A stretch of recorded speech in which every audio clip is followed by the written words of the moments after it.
आपका नाम? आचार्य श्री श्याम वशिष्ठ। जी। आज गणेश पूजन किया गया है, इसके बारे में थोड़ा विस्तार से बताइए आप।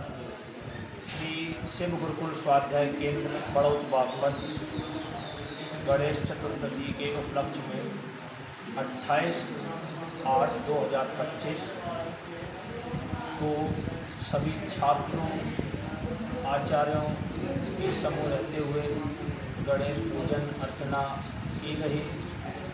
विद्यालयों में कुछ बाहर से भी अतिथि उपस्थित रहे और भगवान का बहुत धूमधाम से आज ऋषि पंचमी भी है, उसके उपलक्ष्य में बहुत धूमधाम से गणेश चतुर्थी का उपलक्ष्य मनाया जा रहा है।